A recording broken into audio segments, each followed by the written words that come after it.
question, if, since when one serves a food that may be visibly treif, like a burger and vegan cheese, one should have some sort of indicator that it is kosher, like packaging. How does this apply when taking a lunch on the go and eating in a break room?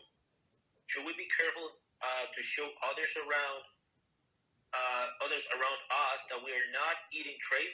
If so, how do we do this? I would say my answer. I understand the question exactly. Don't do it, because it is too dangerous. And today we have a store that just opened. I don't know, maybe a few years ago by us. Not by us, not too far. And they're a little on a modern side. So we have neighborhoods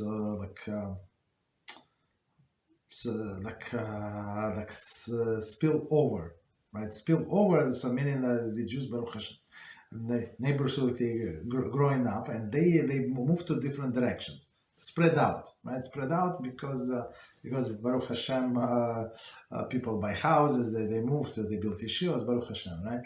So they opened one store, like a nice, like modern, so unbelievable, right? With website, you can do orders, unbelievable. Right, so they have all of these modern things. Me and my wife went once, Motzi Shabbos, she needed something, right? And I went along, and there was like so many soy products. I never ever imagine all of these things. I mean, we don't eat this stuff, but there's so many like cheeses. It says parv. So I'm interested. Like she was doing shopping, I was doing my research, right? So and I found this parv cheese. Looks like, I mean, I'm not an expert in all of the cheeses, but if you show me this cheese and this American cheese and then the monster cheese, and say, tell me, ask me what is the difference, which one is real, which one is not, I would not tell you, because it looks exactly. But this is parv, 100%, so you can put it on a burger, no problem. But I don't know how it tastes. I never buy it. Who needs this stuff if you can buy a real cheese, right? But if you're doing it in your company, in your home, in your family environment, yeah, you can put it like this and eat. Again, I don't know how it tastes. Maybe just look like cheese, right? This soy. It's from soy, right? But if you take it to your job and now you're going to explain, so people would not understand. I mean, many people heard about the soy products, the soy burgers, even, right? Opposite, right? So you might have regular cheese, and then you have a veggie burger. So I mean, I also look at this veggie burger. They're in the same department, right? So I mean, I don't know. On a picture, I would not tell apart from a meat burger. You understand? I don't know. Maybe it was marinated. This maybe it's also. I would not say. So people might have this veggie burger, and on top of they put regular cheese. So I mean, unless you know for sure that people can get confused, and you're not going to explain everybody people are sitting around you that at your table, yes, but if somebody passing by, how do they know what you eat?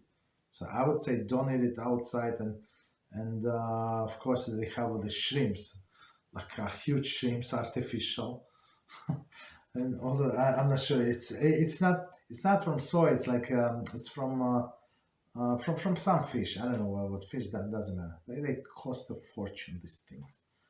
All of these imitations. I don't know why people like this imitation. Why do they need it for? And they had also turkey bacon. Turkey bacon. I mean, the pieces, and this one we bought actually. Some I don't know, some years ago. I wanted to taste. And I don't know, taste. I don't know, interesting taste. Maybe it's that's how pork tastes. I don't know. Right? Smells like We have this restaurant, not kosher restaurant, so I know like how the pork tastes, smells. Smells, right? So it's like smells like very similar, I think. Okay. So all of the other like what people would not understand. People would not understand. So we would not like if somebody would come to our house, we would not put in a salad like this beets, this turkey bacon, right? So they say put it on your salad, and that's how you serve. But we would never put it like not to confuse people. Never ever. You understand? So I would say stay away from these things.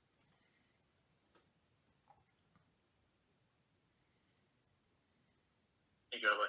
You're welcome.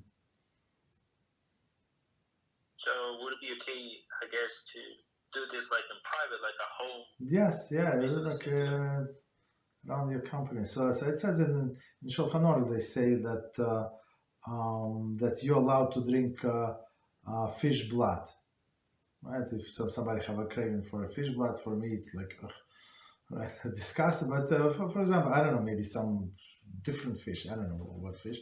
So you can pour in your cup the fish blood, but you have to put like in front like a fish skeleton, right? So everybody would see like that's what you drink. You don't drink like chicken blood or cow blood.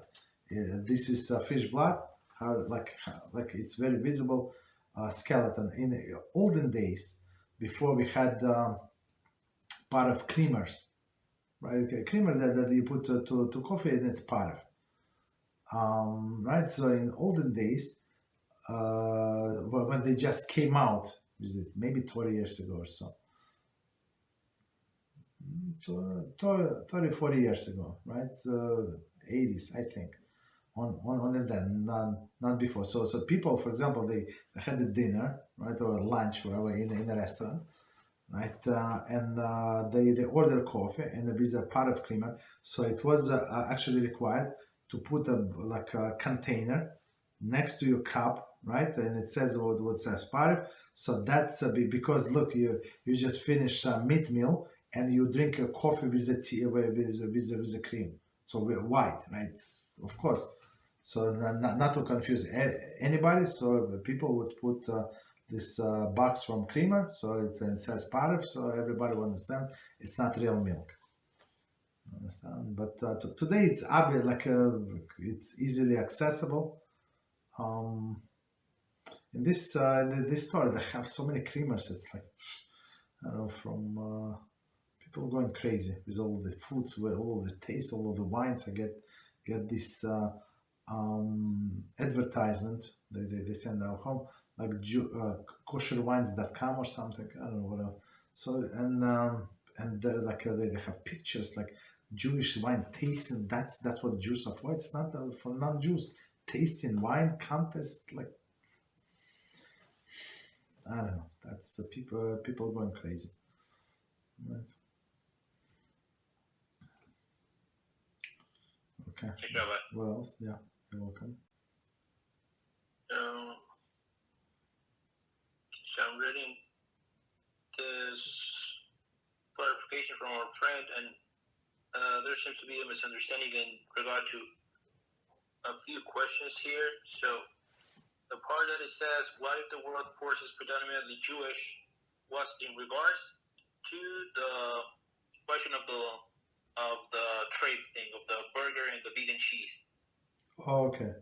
So if they that's okay. So that's a very good clarification. So if they know that this person is also observant, and this and that, then they would not have any doubts. Yeah. So there is no problem then.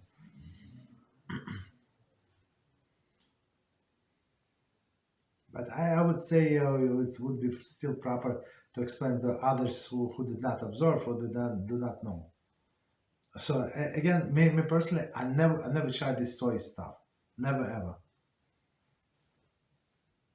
I mean, maybe it tastes. I heard from people that it tastes as good, and I mean, but money-wise, it costs even more than real meat.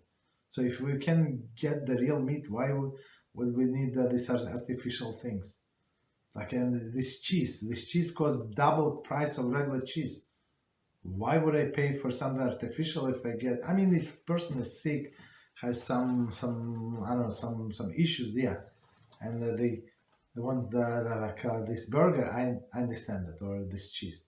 But if you don't have any like restriction, why would you pay more for something fake if you can get something good for less money?